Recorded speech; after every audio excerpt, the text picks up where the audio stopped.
when I am trying to encourage clients, I will say, you can do brave. Because remember, you did this, and that. That's right. Yeah, you're right. Yeah. And you did it so well and so frequently that you forgot how brave you needed to be to do it the first time around. Like you may have run that 10K. You may have dealt with that toothache. You may have written the book. Like you could have accomplished so much in a year if you just deal with the pushing through that scenario now. Right. And you leveraging the brave. All of us have brave.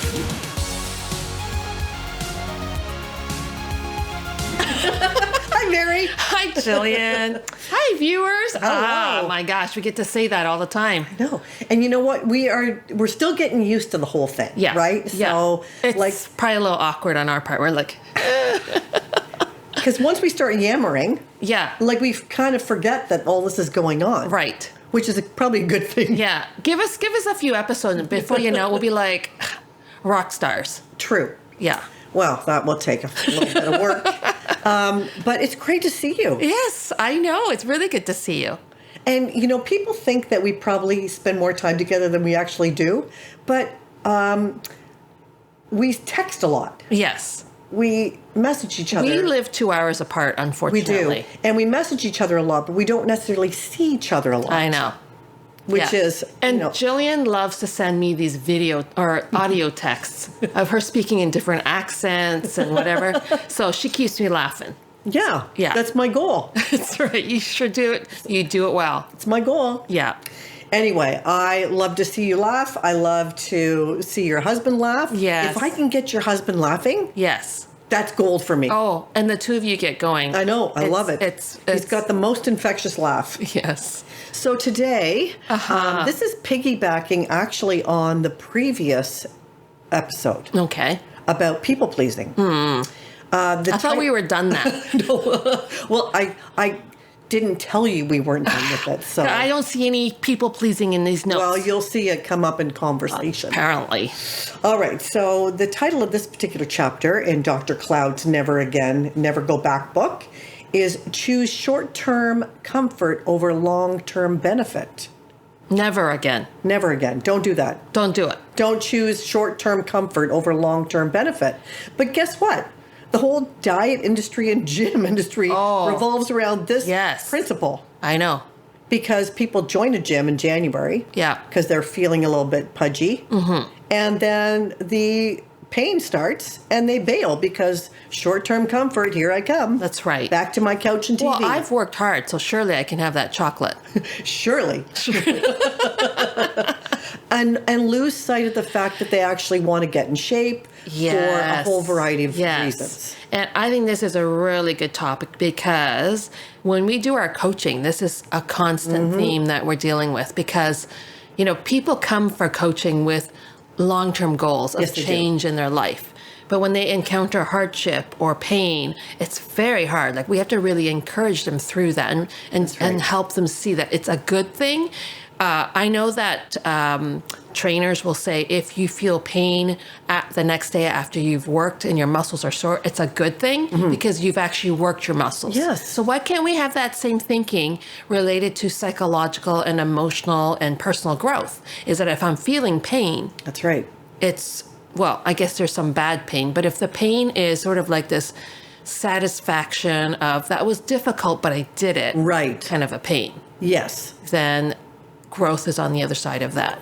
So when you think of people who are training, like, let's say to run a 10K or a half marathon, the moment they feel discomfort in their training, if they bail, they're not going to make it around the block. Right. Like they're not going to get anywhere near their goals. But if they're able to just keep pushing through a little bit, going, I know it's going to be uncomfortable. And I used to run a lot. And I remember one day I was so mad because it was so hard. I just sat under a tree for half an hour and pretended that I'd gone for a half-hour run because it was so hard. But I was like, when I finally met my goals, I felt so proud of myself.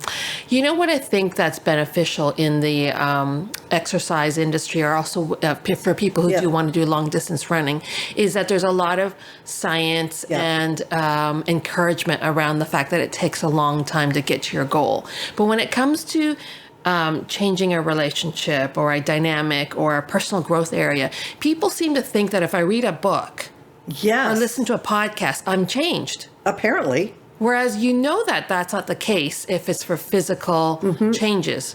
So psychological, relational, emotional growth is like the same thing. It takes baby steps and repetition and like leaning into painful growth moments and not giving up. Like, don't stop. And, I think that, Bruce was reading me some article the other day about these wellness retreats where you go away and you kind of fix what's wrong with you within 10 days. And I'm looking at him, I go, you know what? I feel fixed after a 10-day vacation. Yeah. But day 11, guess what? Yes. So I can go and pay a lot of money for someone to fix me. Yeah. But it's not sticking. Right. You can't fix yourself in 10 days. That is so key. But we keep falling. There's got to be a quick fix. Right. For whatever we want to work on, there's no quick fix. So Cloud says, he talks about the word sluggard in this chapter, which is really interesting because we can think sometimes that people are just lazy when they give up on a goal, right? But he actually talks about the word sluggard, which we don't even use in our vocabulary anymore. Yeah, it's an old word. He says, a sluggard is someone who wants a life devoid of pain. Oh, so I guess that's my new name. Sluggard 1, I sluggard don't 2. want pain. I don't want it either. Yeah. But it's not true. We got news for you. It ain't possible. I know. You can't have a life know. devoid of pain. Yeah. Well, I was just speaking at a women's conference, and that's how I started it. We were Would you say, you sluggards? I should have. Dang. If I had read this chapter in advance. No, I said we were not created for safe. We were not created for comfortable. Ugh. That's how I started off. Boom. I know. And it was kind of like, listen, life has its pain. You cannot avoid it. So let's not waste our pain. Right. That was my theme. Oh, that's a good one. Right? Just preach it now. I am. I should get my notes. It is a myth that we think we can avoid a pain-free life. Yeah. And so, great question to begin with. In what area of your life have you chosen short-term comfort over long-term benefit? Okay, I'm smack dab in the middle of this question. Okay. I've even made, true confession. Right. Put up the wall. So, I've been trying to purge my house for how long? I don't know. So it's been a few years. It's been a while. Mind you, I blame it all on the 4-year-old who lives with us. Right. They just come with all kinds of stuff. Right. There's a lot of legitimate reasons why we choose short-term comfort over long-term benefit. But you know what it is? It's so hard because, for me, when I'm doing it, it starts to overwhelm me. Yeah, it does feel overwhelming. Because there's no quick fix. Yes. I can't just go in and toss like crazy. I kind of have to ask other people's opinions because things belong to them. Mm-hmm. And it would make it so much easier if I could just throw out everybody else's junk. Mm-hmm. But then I get overwhelmed. Mm-hmm. But then you know what happens? What happens? When I see that pile, I start to feel shame because I haven't dealt with it yet. Right. Oh, what a cycle. And it's kind of a reminder of that discomfort that I felt and that I gave up. Right. So in the end, the moral of the story is you actually can't avoid it. So even though you say short-term comfort, I know. You don't even have that because you got the pile there. That's right. It's a constant reminder that you've just given up. Yeah. So that's where I'm stuck right now on that thing. I hear you. That purging thing is not fun. It's not fun. And there's emotional stuff attached to it too, right? Of course. When we're trying to work on ourselves, there's emotional stuff that comes up. And sometimes we go, don't want to deal with that right now. So we pull back, choose the short-term comfort. So then the question that comes to mind is what's physically in your house or on yourself or around you that might actually be a symptom of something deeper going on? Oh, I know what it is. Yeah, that's what I mean. It's so indicative. It's the immigrant family story. Come with little, come with nothing. Scrimp and save. Right. And, do with. Right. Yeah. So then it would feel like you're tossing all that. Yeah. Yeah. I totally know where it comes from. Mm-hmm. Yeah. Well, it's not fun purging, that's for sure. Anyway, so where have you, Miss Mary, chosen short-term comfort over long-term Oh, gain? never. Well, She lies to herself. pants on fire right now. But we talked about this in the previous chapter with the people-pleasing. Yes, it's true. Sometimes when I know I need to say something honestly, and I start to feel anxious, I just let it go. Right. So that would be the short-term comfort of not feeling the anxiety. But then there's a long-term implications because the thing that I need to speak about is still unresolved. That's right. So that I do all the time. The avoidance of conflict is one of my favorite short-term comforts. Yes, I live with that. So, Yeah. yes, I live with a person with that. Yes, you know what it's like. I know what that's like. Yes. Yeah. Yes, that's for sure. I would say even I have pretty consistent exercise routines, but when I do try to take on something new, just to try to push myself a little more, I can give up fairly easily on it too. Yeah, for me, it's the onion rings that do me in, man. Oh yeah. When I commit to healthy eating and then I get stressed, I'm heading for the onion rings. I think too, like where I'm trying to sort through is I have many goals in my life, but which are the most important goals? So I can distract myself with the so-called short-term goals That you can reach easily? that I can reach easily. Ooh, yeah. Yes. And then I'm avoiding the long-term goal. That's a really good, that's a good observation. So, wow, there's a lot of thoughts going on in my mind right now. Yes. So that's gave me a zinger. Yeah, because that's the thing that I can do that to myself a lot. Like I get a lot accomplished, Right. but the thing that I actually really need to do is still sitting there. Yeah. And for those of you who are what we say HCPs, high capacity people, you'll get this because you can do a lot. Yeah. And you can accomplish a lot, but are you actually accomplishing the things that are the most meaningful and you desire the most? Or are you just getting these hits of dopamine because I've done that. Right. Yep. But you just wrote a book. I know. Well, I mean, I didn't touch that book until I actually got a contract. I mean, that sat there for a while. Okay. And then I was in the middle of writing my memoirs. It's not the memoirs. That's the first time I said it to you. You gave me that look. You went, memoirs? Memoirs? Memoir. Memoirs? Well, it came after I had done some intensive therapy. And I just felt this desire to kind of write some of my story. And Right. especially since my parents have passed away, Right. to record some of that. But do you think I got past chapter whatever? No, you couldn't. I know. It's your memoirs.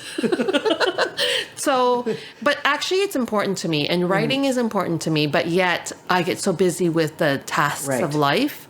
So I think that that's the challenge. So I can fool myself into thinking that I'm pretty good with experiencing pain or pushing through pain for growth, Yes. but it's maybe not the most important area of growth that I need to lean into. Well, you could write a whole chapter on that one because Yeah. that's huge. Dr. did, Cloud actually. should hear their perspective on that. Yes. And what I love about what Cloud says, and science backs this up, he says it's true that successful people know what they want and what they require, and that will require time-limited, painful steps. Right.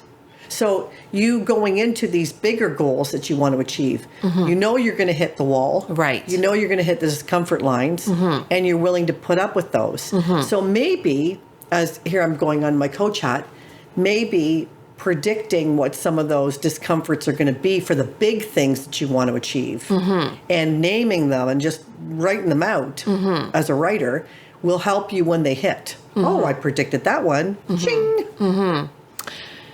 Yeah, I think what I do is I manage my stress, or maybe it's my pain tolerance in chunks. So like, for example, the writing of the book, I knew it was going to take a lot of energy and time to Right. do it. And so I had put it into my calendar. I had a deadline, which helps. Having deadlines are really Yes, great. that's true. Even if you set deadlines for yourself. So my editor set a deadline for a particular day. And being a keener, I set it back further because I wanted to be early, which I ended up being. But that was enough to help me to lean into the pain of writing it. Right. Now, that's just writing it. it's been edited and all that, but there's this whole process of once the book comes out, sort of the month before, during, and afterwards, where you have to put in some effort to getting the word out and all that. And I absolutely hate I know you do. all of that stuff. So I've started to put some things into place, as in having people who are really good at it be part of my team. Good. And just listening to the wise counsel of people who can help me through it. And I've just said in my mind, 2024, when this book comes out, it's going to be the year that I'm going to do these painful things. Yes. So you've already done it. I've already sort of put it into my mind that that's what I'm going to do.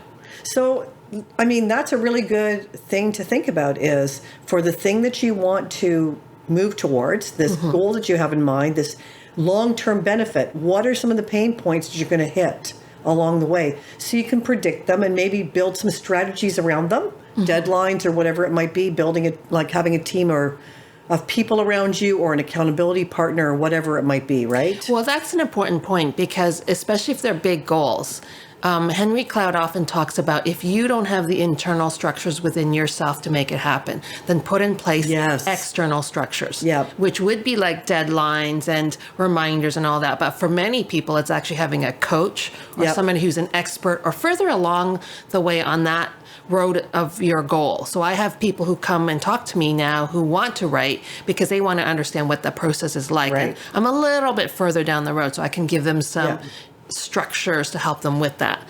So that's kind of the thing that can be helpful until you internalize your capacity to kind of work towards goals without having those accountabilities in place. Good point. Yeah. So if you don't have the internal structures, go find some external scaffolding that can help you.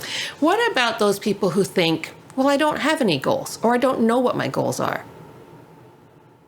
So is that I'm looking at the camera just because I'm like, well, we could give you some. I know, no, but I'm just like, seriously, is that partly an excuse? Because that way they don't have to step out of their comfort zone to actually pursue something hard. I struggle with that, Mary, because, and the reason I struggle with it is because the number one question that boggles people's minds and causes a lot of discomfort in coaching sessions are, what are your deepest longings? Everybody has them. But see, that you just said it. It causes them a great deal of discomfort to even think about it. I know. Or even to give themselves permission to dream. So when you say people that don't have goals, they have them. They just don't know it. And it's become too painful, like purging the house. It's become too painful to go there. Right. Because they maybe failed and... Or they just think it'll never happen, so why dream? That's right. But then that, even to pay attention to your pain points as you think about a long-term goal, is very, very, helpful, because the pain point is, just kind of like if I have a pain in my knee, I know it's because my knee needs attending to. So if you think about a goal and you hit a pain point, because the pain point might be, oh, this will never work because we don't have the money for it. Or this will never work because my husband would never go for it. Whatever it is, that is already something that you can start to lean into, why do I feel the pain around it? And what are the actions, if any, I need to take around that piece? Yes. And I don't mean this in a negative way, is that look at your excuses. Because there's a reason for those excuses that are legitimate fears or insecurities, or maybe I don't have what it takes, whatever it might be. So whatever your excuses are, dig into that a little bit more. Right? I got homework to do. Well, you were... I'm not liking this one anymore. Well, you poked me last session, so therefore, back at you, sister. But I love what, Dr. Cloud says, that most people, when they push through and they get to the result that they desired, will say, oh, I wish I'd done that sooner. It was painful, but it wasn't so painful that I couldn't get through it. Exactly. And they want, they look back and then they feel, man, I've lost so much time. Yeah. A lot of things that holds us back actually is our fears. And our fears are always way bigger than reality is. So when I'm working with people with anxiety, what I often show them is that when you are starting to face something that you're afraid of, your anxiety increases.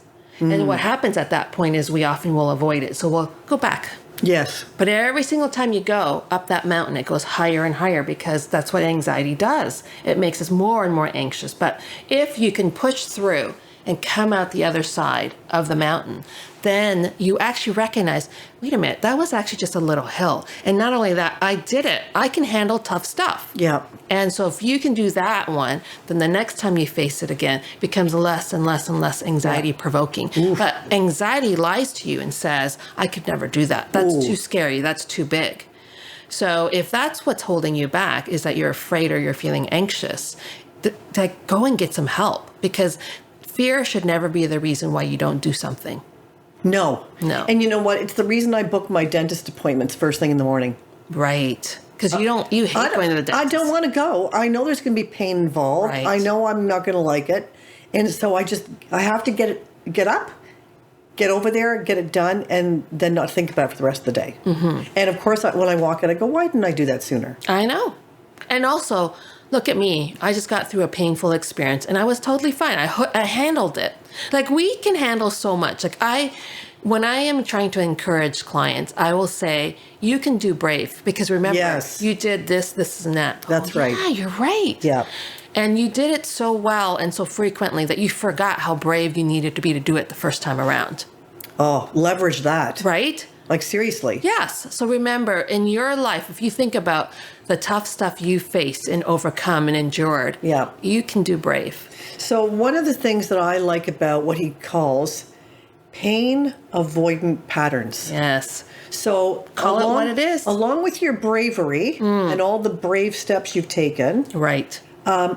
take a look back at the pain avoidant patterns in your life. Mm-hmm. So for those of us who use that short-term, comfort, Yeah. if we were to have a video of our lives and not just see the situation that we're in, going to the dentist, but see like ourselves at 80 with still having our teeth, right? Mm-hmm. Like, it would be of course. Of course. It's a no-brainer. Right. Right? So try and put it in a bigger context rather than just in a single situation or scenario. Mm-hmm. And so for those of our listeners that are pain avoidant, like, what are you avoiding, and what, if you face that pain and deal with it and get on with it, what does the future look like? Like, what does it look like a year from now? Right. Mm-hmm. Like, you may have run that 10K. You may have Right. dealt with that toothache. You may have written the book. Mm-hmm. Like, you could have accomplished so much in a year if you just deal with the pushing through that scenario now. Right. And you leveraging the brave. Mm-hmm. All of us have brave. Mm-hmm. We all do. Yeah. And that is important to keep in mind. And also keeping an eye of the future. Yeah. Of what it is that you want to accomplish. I think that's huge. Like, if you want to lose weight, go and buy the outfit. An expensive one that you want to be able to fit into. And you can't return. And you can't return. Yeah. Like, take the tags off. And so then that helps you stay motivated to work on your health and fitness so that you can wear that outfit. Psychologically, it's a little harder. Yeah. But you can articulate. And in fact, this is what I would challenge you to do. Say it out loud. So when I was at the conference, I had asked the women to consider, if you could do anything in your life, what would that be? And one of the women, she leaned over to me and she whispered in her ear, and I won't say it because it's her secret to tell. And she says, I'm telling you this, no one has ever told us. I haven't even told my husband yet. And I went, good for you. By virtue of her having spoken it out loud to just one person, she is now starting to take steps towards that goal. Oh, that's amazing. Yeah. And it's really the reason that people set a daily intention, Yeah. or speak a daily affirmation, is because once you speak it, somehow it has more power. Right. So speak it out loud. Yep. And then identify your patterns of avoidance, identify your pain points, and then identify the structure or the help that you need to help you reach your goal. Oh, that's good, Mary. Right? Yes, ma'am. All right, get on it. I'm thinking you should hire an organizer. That's what I'm thinking. See, but Delegate. okay, I won't get into the shame piece on that one, okay? See? Yep. But that's a big pain point for you. I know. Yes, so it's time for freedom. Thanks for tuning in, folks. Another ouchy one it turned out to be, but I think good. Right? Yeah, Right? Yeah, of course. Yeah. Zoom in on the fake smile. Yeah. No. Take care, everyone. Thanks for hanging in with us through what I thought was going to be a really easy episode. Take care. Bye-bye. Thanks for listening to the Fully Lived Life podcast. We hope you found it encouraging and helpful. Be sure to follow or subscribe so that you never miss a new episode. And if you enjoyed our show, please help spread the word by sharing with your friends and family and posting on your social media. Thanks for listening, and tune in to our next episode.